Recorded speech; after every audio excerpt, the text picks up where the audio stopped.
ปัญหาที่พบตลอดเนาะในช่วงระยะเวลา1 เดือนของการเลี้ยงปลาเนาะ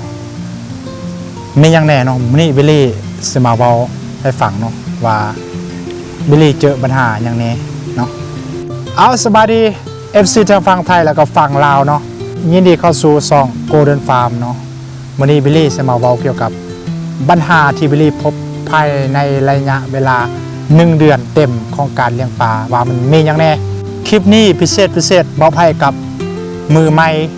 ที่กำลังคิดเฮ็ดเกษตรหรือว่าเฮ็ดเกษตรเลี้ยงปลาเนาะพี่น้อง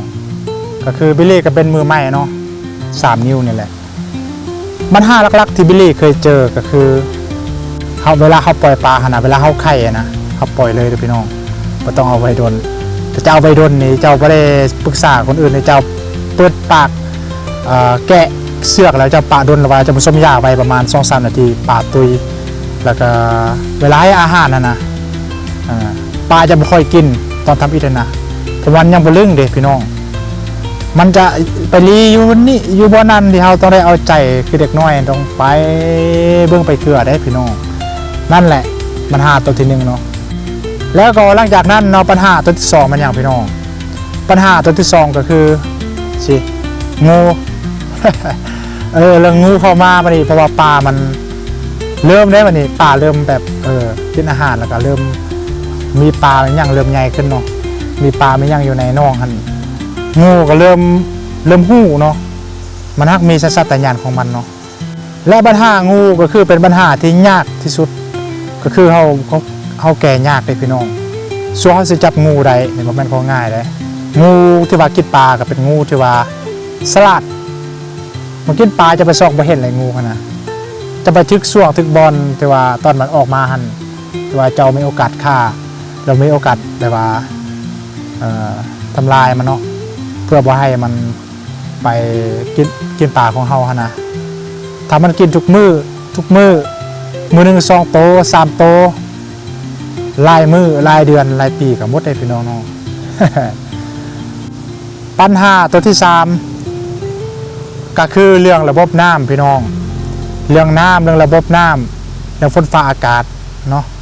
ถ้าว่าเฮาบ่เฮ็ดระบบน้ำดีๆปลาเฮานี่ใหญ่มาสำนี้อาจจะตุยได้เนาะพี่น้องเพราะว่าเป็นอย่างถ้าเฮาเฮ็ดระบบน้ำบ่ดีเวลาฝนตกมามันถ้าเฮาเอาแต่น้ำห้วยมาเข้าในน่องของเฮาเนาะแล้วทุกช่วงฝนตกเฮาบ่ทันไปอัดเนาะมันจะนำสิ่งเปื้อนนำปุ๋ยนำเคมีมานำน้ำที่ขุ่นแล้วก็เปื้อนแล้วก็เข้ามาในน่องของเฮาแล้วก็เฮ็ดให้ปลาเฮาเมาแล้วก็ตุ้ยไปได้เนาะพี่น้องเนาะอันนี้คือปัญหาใหญ่เนาะพี่น้องต้องได้เฮ็ดระบบน้ำให้ดีเนาะพี่น้องเฮ็ดระบบน้ำให้ดีก็คือบิลลี่ก็คือบิลลี่จะ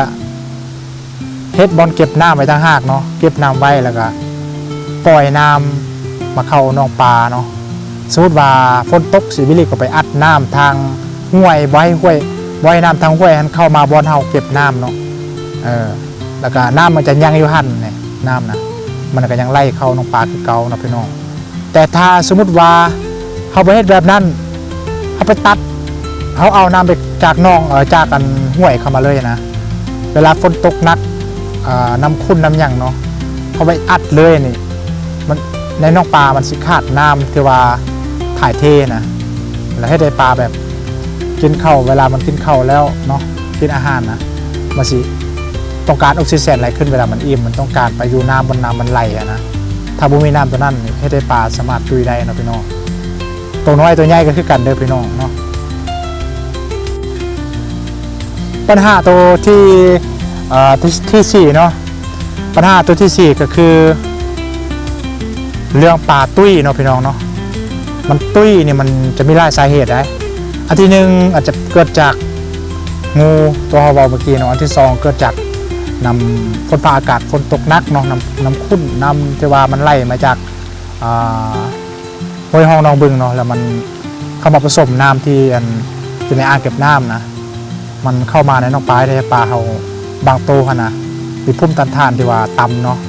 ก็เลยให้ได้ปลาตัวนั้นเมาแล้วก็ตุ้ยได้ แล้วก็อันที่3ก็คืออาจจะเป็นน้ำอาหารของเฮาเนาะ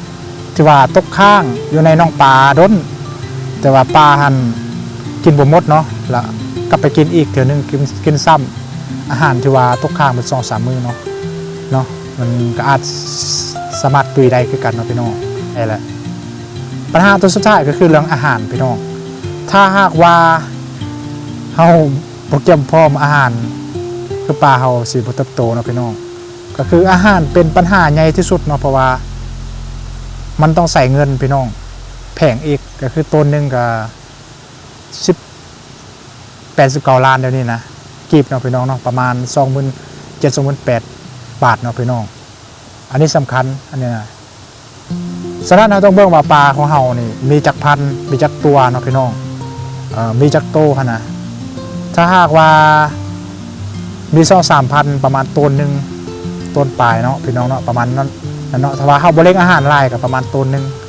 แล้วมันจะมีอาหารตอนน้อยมันจะมีอาหารฟุ้นเป่าละล้านเนาะพี่น้องเป่านึง3,000 ปลาย 4,000นี่ประมาณเป่านึงโอเคอยู่แล้วก็จะมีเบอร์1ซับเบ็ดงาเนาะ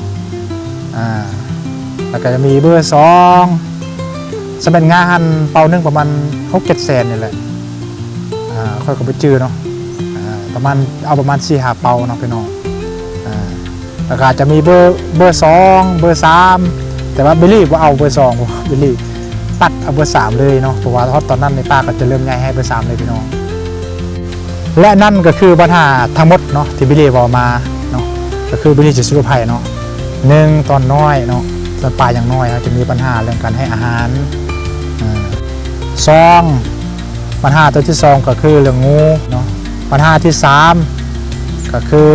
อย่างฝนฟ้าอากาศพี่น้องฝนตกหนัก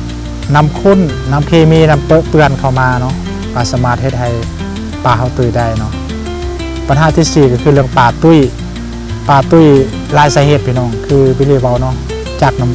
น้ำที่บ่สะอาดจากน้ำเคมีหรือว่าเป็นน้ำอาหารที่เข้าไปเกลือทุกมื้อหรือว่าเป็นน้ำงูเนาะแล้วก็ปัญหาตัวสุดท้ายเนี่ยก็คือปัญหาที่5ก็คือหัวอาหารของปลาเนาะที่เราต้องเลี้ยงปลาให้ใหญ่เติบโตไวก็ขึ้นกับอาหารการเลี้ยงอาหารของเราต้นทุนของเราเนาะใส่เงินหลายพี่น้อง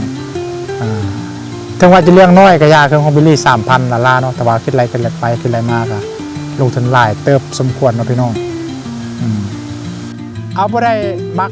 สาระดีๆแบบนี้เนาะกดติดตามไว้เดี๋ยวข้างหน้าเพิ่งว่าบิลลี่จะมาบอกเกี่ยวกับอย่างเนาะจะมาอัปเดต